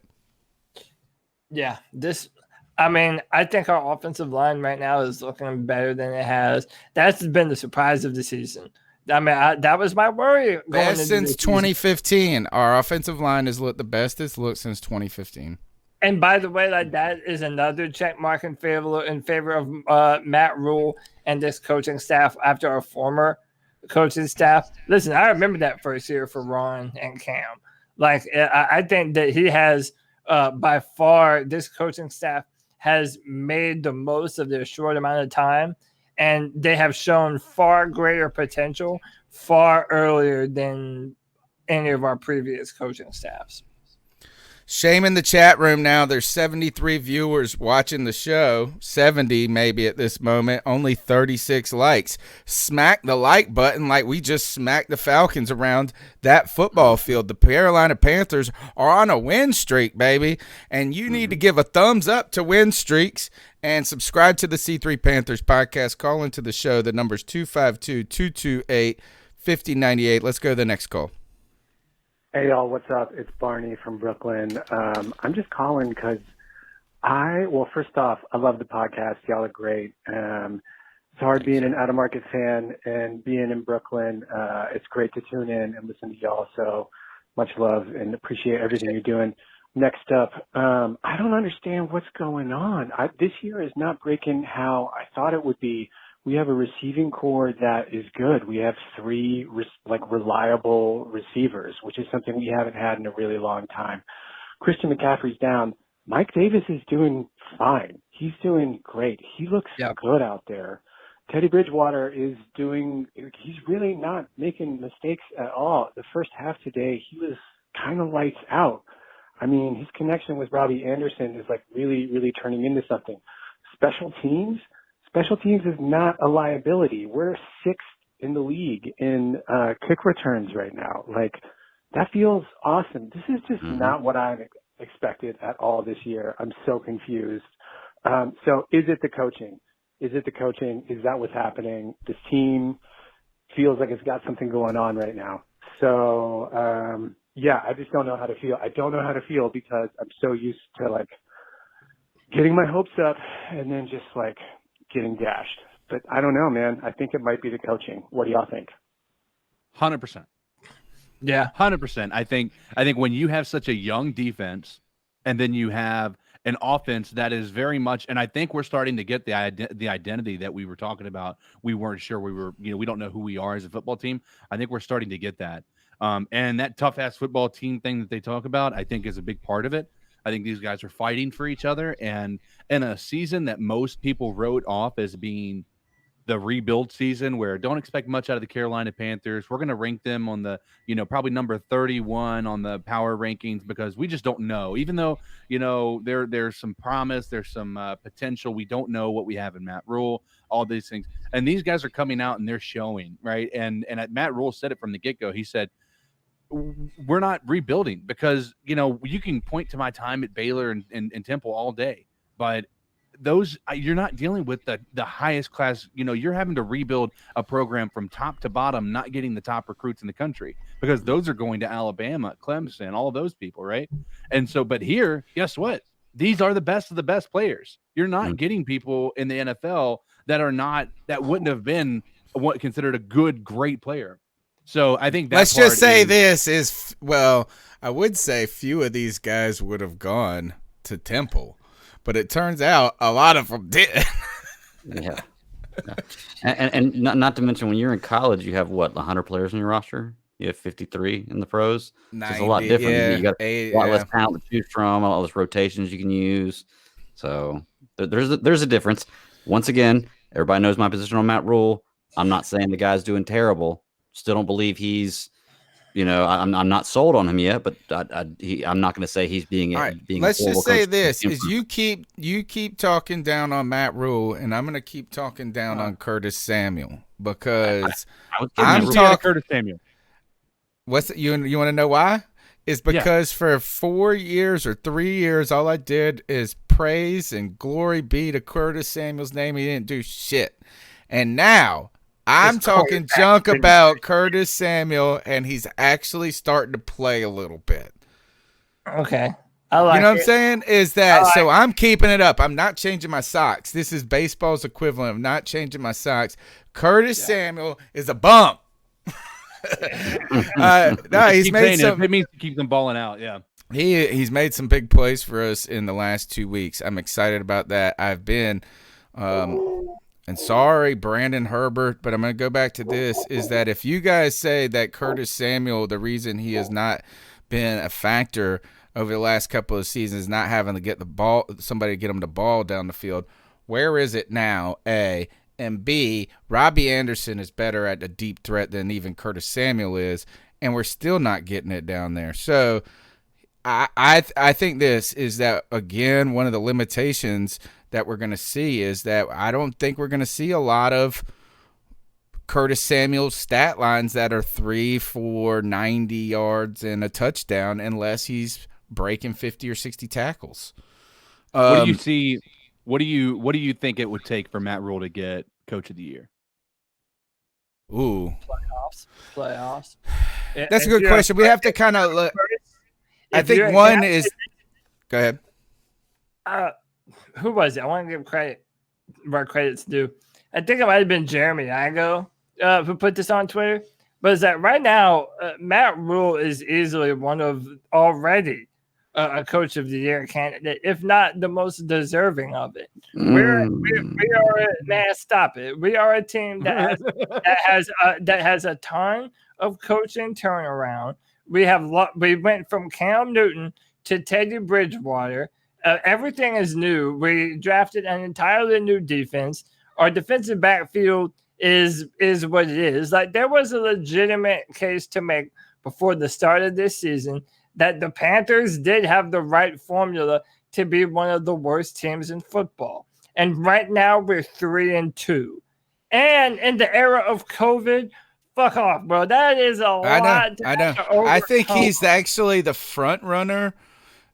I think it's down to 2 teams right now. I'm looking across the entire NFL, and right now I would say, look, it's like Pete Carroll. No, he's not the Coach of the Year because Russell Wilson is the MVP, right? I think it comes down at this moment. There's one 4-0 team who Sean McDermott could be considered Coach of the Year right now, 4-0 for Buffalo. So. And I think that we are in second place, honestly. Because if you look about it, is like unless you want to tell me Nagy from Chicago is the guy, nope. Atlanta, nope. Baltimore, they were a strong favorite. So maybe if you wanted to give Baltimore, if they're going to have to keep making noise, you would have to go with, look, Kansas City lost to Las Vegas today. I'm trying to think who's the third front runner. Maybe it's Pete Carroll. Maybe it's homie from Miami. They're doing all right. They're winning today, but they don't have a great record. Are you going to try to tell me same record as us winning today?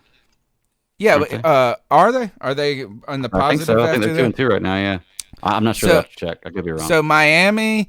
I think Miami, Cleveland, if they turn it on, Stefanski might get some love if Cleveland can turn it on. But I got to say it's Sean McDermott and Matt Rhule in the front running for Coach of the Year at this point. And I would put Matt Rhule over McDermott because everyone this year was already predicting the Bills to win the AFC East. Like, this isn't a surprise that the Bills. Well, if we were predicting them to be good, that's not fair to McDermott. You can't say that it's they were expected to be good and the coach does well that he can't win player of the coach of the year. No, I'm not saying that you can't. I'm saying that's why I put Matt Rhule ahead of him, because everyone knew that the Bills team was a good roster with the franchise quarterback. Yeah. We did not know any of that about the Carolina Panthers. And here's a good one. Here's a good one from the chat room, and I don't know why they're not. I guess it's because they play. Do they play Monday night? Why are they not on my Matt LaFleur? Jason Lewis says it. Good call in the chat room. Matt LaFleur in Green Bay. So I actually think that the top three are going to be LaFleur, McDermott, and Rhule. Not in that order necessarily, but those are my top three coaches right now, with the Miami guy, depending on what Miami does, with no talent. So they're what if playing Carolina's pretty well. Finishing with 8 wins this year? Is that even a question? Like, is he even? We got to hit the playoffs. It's got to be playoffs. Okay, the only way if he makes the playoffs, I can see that argument. I just think this early in the year, it's too hard to call. I don't know. I feel like if he gets 8 wins and they're 3-2, you just beat an Atlanta Falcons that have no Julio Jones, and they have so that's a many big deal. We have not talked about that tonight. The Carolina killer Julio Jones did not play. Hey guys, I gotta do an emergency jump off. I'm gonna be with you guys again on Tuesday night. And we'll chop it up. Follow me on Twitter at Cody Lack, CODYLAC. And peace and love, guys. All right, we're almost done anyway, too. I think we got a couple more calls to go, but keep going with that thought, Greg, as I download this. Well, I mean, it's just, I was talking to somebody in the chat room about it earlier. I think it was my nemesis in the chat today, Mr. Ting Ginger. He was talking about how, we didn't play with Christian McCaffrey today. Well, that's great. We played with Christian McCaffrey the last 3 years, and they've smashed us. So him not being there didn't make a difference about us winning or losing in the last 3 years. What did make a difference is we played against Julio Jones, who has eaten every time he's played us for the last 3 years. What, he had 250 yards last year, I think, in a game, or 250 plus yards? Well, and then a couple of years ago, in 2016, he had 300 in one game. Yeah, so I mean, we don't have that guy playing against us. That does mean something for this win. I like the win. I'm glad we got the win, but let's be realistic about it. We beat an 0-4 team who's blown the biggest leads in the NFL history in the last few weeks. Didn't have their star wide receiver and is totally injured. I mean, it's not that. But I mean, we got to win it. You only beat the points. Yeah, you got to beat the teams that are on your schedule. That's got to true. beat the teams that are on your schedule. But you got to be realistic about it too. We can't play different teams, and you know what? I was not upset when I saw Julio was out. Oh, I wasn't either. Even though he's one of my teams, I wasn't either. I'll take it. Yeah, I'll take it. I mean, I agree, but I also think that it is fair to look at it from this perspective. We also lost our starting cornerback in the first series. We've also lost our. Who we've all talked trash about, though. We can't talk trash about Dante Jackson. I would be pretty high on him this year when he leaves. No, he's what I'm saying is, like, we've praised him to some degree as well. He's played well the last couple of weeks, but nonetheless, and I was saying that he would be going up against Calvin Ridley, who's been known to burn him. But nonetheless, let's take that out. Yards today. He is our starter. We had Troy Pride in there as the alternative, and Troy Pride is not gonna necessarily stack up to Dante Jackson right now, right? We didn't see much out of that. And then we lost Brian Burns early in the second half. I mean, we lost a lot too. Yeah, and I would say this is I'm with Darius Jones on this. I am with Darius Jones on this. I'm not going to let you do this, Greg, because I'm starting to go because you're reminding that Atlanta's 0-4 and this and that. This is still a division game, Darius Jones points out. That you have a team that the Atlanta Falcons are starting to be so bad right now that not only are the coaches coaching for their jobs, but the players are playing for their jobs, Matt Rhule being one of them. So we have not won in Atlanta despite anyone's health since 2014. I'll go with that narrative. So all of those things is that the Panthers are ahead in the division, right? They are ahead in the division compared to the Falcons. Yeah, is that we got to see what things come out, but we're keeping up. That's a big deal. And you got to beat the people in the division. This was a game. Look, we were not favored by Vegas in this game, and I don't want to hear it's because it's at home field advantage. I don't believe home field advantage matters in a COVID NFL anymore, unless you're in where was it? Oklahoma or Texas yesterday? Georgia. All these games yesterday were packed, the college games. It was insane. I think this is that this was a game that the Falcons were going to try to get right in, and they played hard. They didn't quit out there. Yeah. The Panthers did, and sure, we only put up 23 points, but we didn't have to put up a lot more. We were making the right decisions, grinding the clock down towards the end. So, no, I'm playing up this win. Surprise. I don't want to downplay it, but there is an argument, too, that the teams we have played aren't necessarily as good as we expect them to be. The Cardinals are good, but not great. The Falcons are not good. They're terrible. And the Chargers are good, not great. But the Panthers are good, not great. That's what we are. We're good, not great. And you know what? It's great. We're not bad. Ooh. I can go with the narrative that you guys are saying right now, and I'm fine with that, with saying let's not downplay the Atlanta win by talking about how bad Atlanta was. That's fine, but everybody's saying that right now. I don't want to hear anybody talk about the loss to Las Vegas and say, well, Las Vegas might be a better team than we thought they were. No, you can't have it both ways. We can do one or the other. So a lot of people in the chat room are talking about that. Well, Las Vegas do think they are better, but that was also week one. Teams can get better. But see, that's putting the caveat in. You can't do that. We're going to downplay it, like say it's a loss and say it's a win, or add caveats to it to explain why. Well, we lost a game we could have won. Let's talk about Atlanta real quick. They've been decimated by injury, 100%. That part we can all agree on. Mm-hmm. But they also have played. Who have they played this year? Dallas, Chicago, Carolina, Tampa. Or I don't know if they played Tampa Bay. Dallas, Chicago, Carolina. Who are we talking about? The Falcons. Green Bay, Dallas, Chicago. Yeah, Green Bay, Dallas, Chicago, and Carolina. And so let's talk about something. Green Bay is undefeated. The Bears are undefeated, and they lost to them narrowly. It wasn't like a blowout win. And then the biggest upset for them is going to be the Cowboys. With their loss to them, who are up against the awesome Giants. The Cowboys are still a better team than their record shows right now. They're just, for whatever reason, I have no idea what's wrong with them. They're back up now. Yeah, they're back up. Yeah, the Prescott just caught a touchdown pass from CeeDee Lamb. Actually. Oh, that's right. Okay. Yeah. But so even when you look at it, the Falcons, I mean, I look at it and there are a lot of problems, and we want to shit on. I don't like the Falcons, and I wish them all the ill will that I possibly can with their season going, possibly winless. That's fine with me, but I don't know that it was necessarily fair to put it all on Dan Quinn, because there were a lot of issues with injuries and things like that. That's really hard to overcome when you're missing 3 of your starting secondary. You're missing 2 of your top wide receivers, or they're extremely limited due to injury. I mean, that's a really hard thing to get over. But this is not Jimmy Garoppolo playing quarterback. Does he wear number 3 and have blonde curly hair? Yeah, they must have subbed him in because he's thrown 2 interceptions. Oh man, no, that's hard. Look, I think we are getting better from week to week right now. We couldn't stop the run at all in week 1. And you know what? We were in all these games. The only game that we really weren't in was the Tampa game. And there was even an outside chance to get back in it. Yeah, we were down by 8 and we were driving, so there was still an opportunity there. Yeah, I've been happy with this staff. I've been happy with this team. I've been pleased with it. And I told you, Greg, I didn't think we were going to get over 5. Right now, you should be getting excited that I'm going to be sending you $10 soon. Well, you're actually going to send it to me, but I'll tell you we're going to send it later. Go ahead. Sorry. I'm sending it to you, and then you can send it where you want to send it. All right. He said he's going to have you send it. I didn't really feel like this is the same Atlanta team. I think they quit.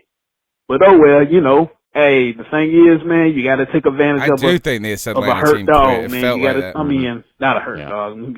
Kill that. You got to take advantage of of a team that is down. That dog in the they did.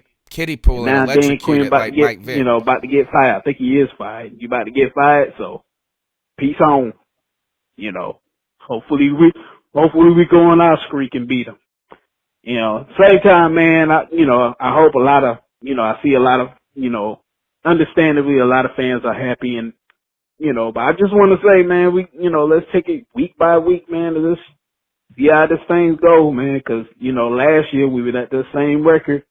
And, you know, we end up having a lose streak, even though I feel like this is a different team. You know, this is a different year and everything. You know, me, I just like to wait to week 10 through week 17 just to see how things, you know, see how the team holds up. So, you know, hopefully everything goes, you know, hopefully, you know, those boys held up, you know, and stay competing. Yeah, it's a week to week, man. Hey, we won this week. It might not be the same next week or the week after. I hope it is against the Bears. All of a sudden, we'd be, what, 5-2? Would that be right? No, 4-2. 4-2. That would be great news. All right, last call of the night. Let's see what they got. What's up, C3? It's Run DMC Lovato. What Bad up, Daddy, I'm going to force you right now. I'm going to turn you into a Matt Rhule believer, okay? Right now with this simple question. All right? You have that Ron Rivera PTSD built into your system, bro. You're just scared to believe. I get it, man. It's okay, though. I promise you. All the rest of us we believe in, we want to bring you onto this other side, man. Just get across that depression in your mind of that Ron Rivera PTSD soldier, okay? It's going to be all right. I'll get you some of that medicine for you, bro. But here's the question I want to ask you. With this roster on paper at the beginning of the season, tell me 5 other coaches, or okay, maybe not 5 other coaches. Tell me 10 other coaches who could get this roster to where it's at right now. This roster was bottom 3 in the league on paper, okay? And Matt Rhule is coaching it up, developing his players, calling the right plays, teaching this team, teaching the offensive line how to block. He was a former offensive line coach for the Giants, okay? This dude knows how to coach every position on the field.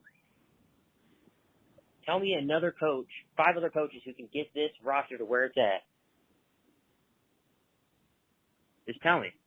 Tell me if you can name 10 other coaches. There's not. Our coach right now is I put him top 5 coach right now. Wow. Okay. That might sound crazy, but that does sound a little crazy. Tell me otherwise, man. Like you are afraid. You guys were just saying he's coach of the year. Well, yeah, I mean, that doesn't mean he's top 5 coach, but yeah, I mean, I don't know. It's like I'm ready to I want him to earn his stripes. What Tyler could refine his question a little bit is to say is tell me another coach that can do it with this roster in this type of way. And what I mean by that is the young roster. See, like, I don't think Ron Rivera can coach this team because he doesn't like playing with young players. I think there's other coaches that, you know, might be able to do something with this roster or might be able to do something but would need more defensive stopping power, need more offensive stopping power. I think this is that what we're seeing is Matt Rhule and this staff do well. And the players are playing well. And they can only do so much. The coaching staff can only do so much. The players got to play. And they're playing this year so far through some adversity, I think they got an underdog mentality, and I think it's working. And so overall, I don't think that Ron Rivera with this team would be any good. I do believe that. Well, I want to know, and I'm not saying you're wrong, but I want to know, not you, the caller was wrong. I want to know where the stats were that we were a bottom 3 team this year. We didn't have any play. We had no players that we knew. We didn't have any. I would say this is that we didn't have a single Pro Bowler on our defense. There you go. Okay, but I mean, not a single Pro Bowler on our defense. All right, the best player on your offense is the one guy, Christian McCaffrey. Outside of him, there's been no Pro Bowls on that offense. 0. Okay, at the beginning of the season, I know that Carolina was not ranked 30th, 31st, or 32nd when everybody was talking about Robbie Anderson, DJ Moore, Christian McCaffrey, Teddy Bridgewater. And if you want to compare it to last year's defense, we were one of the worst defenses last year. So if we end up finishing 6-10 or 7-9 this year, guess who could have coached this team the exact same way? We were at the damn bottom. Ron Rivera, because he did it last year. I'm just saying. Nah, we were at the bottom of power rankings. We were at the bottom of power rankings. Yeah, we were bottom. Maybe the Jets were below us, and that's it. We even after game 1 against the Raiders, I think we had lost. We went down to like 30, 31. I think we were down there on the very low part of it. I'll have to look at that. And our talent, again, and part of it was just not even knowing who we had. Like, they're just all new. True. They're all new. Yeah. NFL had us at 29, Jason Lewis says. Starting the season? Or yeah. Starting the season, yeah. We were one of the worst defensive teams with no defensive players, right? Well, so, like, there's only one way when you're at the bottom, and that's either to stay where you're at or to climb up, and we're climbing up. I'm very impressed with the staff, and I was, and what I mean by that is they had a lot to prove, and they still have a lot to prove. It's not over, but and this is something that Cody said in the past, CK, is that the stage hasn't looked too big. And that's a good thing. All right. Yeah. That's the C3 Panthers post-game show. Smack that thumbs up button. Tell a friend about the show, and let's go ahead and pass out our game ball, our dab on them pick. I don't have the music cue, so we're going to go ahead and give it to you. My number, the lowest hanging fruit is the bulldozer himself, Mike Davis.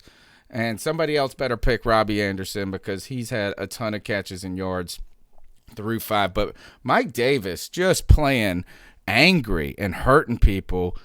He gets my game ball today. Big plays and big time moments. And they weren't easy yards all the time. And he would get 3 or 4 more. We were busting off 8 at a clip at times. Mike Davis, and thanks to this offensive line and his tenacity, gets my game ball today. Who's up next? I'll do mine. Yeah, I'll do mine. Curtis Samuel, 100%. Like we can dog on his numbers all day, which I don't think he had terrible numbers today, but he has been asked to do more on this team than, basically he's been asked to be Christian McCaffrey on this team to some effect. He wants you to block, he wants you to receive, they want you to run the ball as well. So, and he has done that pretty effectively. We saw him, like I said, we could talk about the 3 third-down conversions he had early in the game. And then we could talk about the run, his ability to run up the middle and still get some yards after contact. Is he Mike Davis? No, don't get me wrong, but he was still able to make some progress there. And then secondly, and this is, I think, the most important on this team, is when DJ Moore was sprinting down the sideline, he came up with the one block that was going to make sure he got that touchdown. And that was Curtis Samuel. And that is him fighting. He's fighting all the way down the field to make sure he's blocking. Now, you could sit here and say every wide receiver will do that. I've seen plenty of wide receivers not get the ball and just stop running. Plenty of them. And then, but you see Curtis Samuel doing that. I'm going to give it to Curtis Samuel because I think that he has had a big impact on this game today, even though he may not get a lot of credit for it. Okay. Tony, I would say Robbie Anderson because I know you want somebody to say that, but he really didn't even outplay DJ Moore today. I think they had the same amount of yards and DJ Moore a touchdown. So I'm going to say the offensive line. It's progressively looked better each week.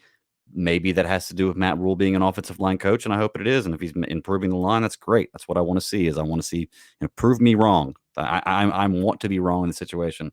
Offensive line looks really good. I was watching a few plays today where Teddy Bridgewater just had all day long to throw the ball, opening up holes for a player like Mike Davis, who is not on the level of Christian McCaffrey, but is putting numbers up there very similar because we have a good offensive line. I think this is what is going to improve our team the most, is getting better in the trenches, defensive and offensive line. Offensive line is crushing it right now. So for me, it's them today. Offensive line played really well. All right. That's the C3 Panthers post-game show. We're live Tuesday nights, 9 p.m. You can call in from now until then and during the show at 252-228-5098. You can follow me on Twitter at @cat_chronicles. Greg, how can they get up with you? Oh, man, you can find me at the Bat Daddy 52 on Twitter, or check out the Geek Ultimate Alliance Network, podcast network. Got a few shows on there. We're doing 7 days a week. You can find me anywhere there. And real quick, I wanted to put a plug in. I'll throw the link for it in the chat on Tuesday. We're doing Geekverse Alliance podcast is doing a 24-hour live stream charity event on the 7th of November, where you can donate. All the proceeds go to the BC Children's Hospital, which is the British Columbia Children's Hospital in Canada. They're trying to raise over $1,500. Last year, they almost made it there. They're going to make it there this year. Like I said, I'll put the link in the chat. If you guys have any, want to donate any kind of money to a good cause, there you go. British Children's or BC Children's Hospital. It's a great cause, so check it out. And CK.